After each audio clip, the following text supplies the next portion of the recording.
আইলে আর না আইলে তো জনগণ ভোগে শরীর লাগে প্রত্যেক রোগ লাগে আগে যেটা আগেই পাইছি আমি পাই না এটা আইডি কার্ড সংশোধনের জন্য। তারপর থেকে আমি ইউনিয়ন পরিষদে 4 থেকে 5 বার আসছি, কিন্তু তারা বলতেছে এটা অনলাইন কপিটা পাঠাই দিচ্ছি প্রশাসকের কাছে। তারপর আমি কোনদিন পাঠাই দেওয়া বলছি তো ভাই এখনো কি হয় না আপুর কাছে বলছি রেশমা আমার কাছে যে পাঠাই দিচ্ছি, এটা নাকি একটু বয়স বেশি হলে তাদেরটা একটু গুরুত্ব কম দেয়, তো আপনি ওখানে প্রশাসকের কাছে সাথে যোগাযোগ করতে পারেন।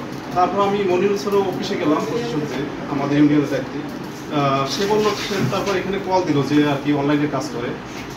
তারপর আব্দুল্লাহ ভাই বললো আচ্ছা আমি এটা দেখতেছি। পরবর্তীতে আব্দুল্লাহ ভাইকে এই যে অনলাইনে কাজ করছে করে উদ্যোক্তার যে কাজটা করতে গেছে, তারপর আব্দুল্লাহ ভাইয়ের কাছে ফোন দিলাম, সে বলে আপনি পেপার জমা দিয়েছেন কার কাছে টাকা, তার সাথে যোগাযোগ করেন, এটা তো আমার দায়িত্বের ভেতর হয় না। কয়বার আসছেন এখন থেকে? 5 বার হবে ইউনিয়ন পরিষদে, যেহেতু আমার এটা জরুরি সরকারি চাকরি হবে সামনে সুপারিশপ্রাপ্ত 78 হবে, সেক্ষেত্রে তাদের এখানে দেখা যাচ্ছে সবচেয়ে বড় সমস্যা সমন্বয়হীনতার অভাব দেখা যাচ্ছে। মানে যে পেপারসগুলো জমা রাখি আর যে অনলাইনে কাজ করে এরা ভিন্ন দুইজনে কি করে, মানে একজনে যে টাকা রাখে অনলাইনে কাজ করে তারা মানে দেখা যাচ্ছে যে একজনের কাজে একজন গুরুত্ব দিচ্ছে না। এখানে যে কথাগুলো উঠছে জন্ম নিবন্ধন আবেদন পেন্ডিং আছে, এগুলো আসলে উদ্যোক্তা ভুল তথ্য দিচ্ছে। আমাদের জানার মধ্যে সার্ভারে তেমন কোনো আবেদন পেন্ডিং নাই। আর 5ই আগস্টের পূর্বে যে সমস্ত আবেদন ছিল বা কাগজ আমাদের কাছে আবেদন কপি আসে নাই বিধায় আমরা করতে পারি নাই। আবার কিছু কিছু আবেদন ছিল সম্পূর্ণ ভুল জালিয়াতি কাগজ দ্বারা, সেগুলো আমরা রিজেক্ট করে দিচ্ছি। এই আর উদ্যোক্তা যে কথাটা বলছে কি মালামাল চুরি গেছে, মালামাল পরিস্থিতি আমাদের অরক্ষিত অর্থাৎ রক্ষিত অবস্থায় ছিল। 5ই আগস্টের পরে কোনো ভুল ধারণা ভাঙছিল আমাদের হয় নাই, সুতরাং চুরি হওয়ার কোনো প্রশ্নই ওঠে না। প্রশাসনিক কর্মকর্তা প্রশাসনিক না তো প্রশাসক দায়িত্ব দেওয়া হয়েছে। সে আমার জানা মতে সেই যথারীতি আন্তরিকভাবে কাজ করে, কিন্তু সেই দাপ্তরিক কারণে মাঝে মাঝে আসতে না পারলেও আমরা মূলত কিন্তু কাগজগুলোতে তার দপ্তর থেকে সিগনেচার করে নিয়ে আসি। এখন এরপরেও যেহেতু অনেক বড় ইউনিয়ন সেইভাবে সে সময় দিতে পারে না। এই বিষয়ে কিছু পাবলিক বা জনগণ যদি ক্ষোভ প্রকাশ করে, এই বিষয়ে আমি পরবর্তীতে ইউনিয়ন স্যারের সাথে বা প্রশাসনের সাথে বিষয়টি শেয়ার করব। তো আমি গত রোজা থেকে দীর্ঘ 4 মাস ধরে খাউলি ইউনিয়নের প্রশাসক হিসেবে দায়িত্ব পালন করতেছি।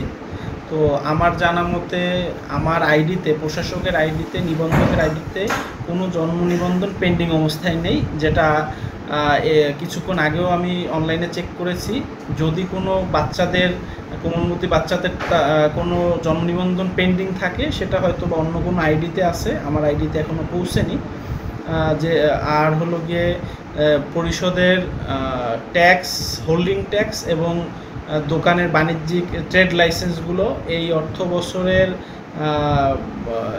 কি পরিমাণ উত্তোলন হয়েছে, কি পরিমাণ অ্যাকাউন্টে জমা হয়েছে, এ ধরনের তথ্য আমার কাছে এখন পর্যন্ত নেই। কারণ আমি 4 মাস ধরে ইউনিয়নে প্রশাসক হিসেবে থাকলেও ইউনিয়নের প্রশাসকের হিসেবে মানে ইউনিয়নের যে দুটো অফিসিয়াল অ্যাকাউন্টের অথরাইজেশন আমি এখন পর্যন্ত আমার কাছে নেই। কী কারণে নেই সেটা আসলে আমি সচিবকে একাধিকবার বলার পরও সে কর্ণপাত করেনি। 5ই আগস্টের পরে আমার এর কক্ষে আমার যে ব্যবহারিক জিনিসপত্র ছিল, যেমন ল্যাপটপ, তারপর স্ক্যানার মেশিন, কম্পিউটার, পিসি, অনু, রাউটার, ব্যাটারি, এগুলো কিছুই মানে আমার কাছে নেই। তারপরে আমার কাছে পাবলিক নিবন্ধনের জন্য আসে তার বাচ্চাদের ক্ষেত্রে। তো বাচ্চাদের জন্ম নিবন্ধন করতে হলে তার অভিভাবকের জন্ম নিবন্ধনের প্রয়োজন হয়।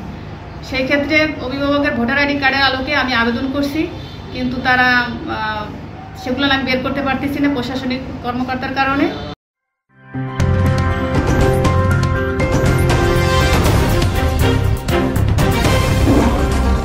Voice of Tiger.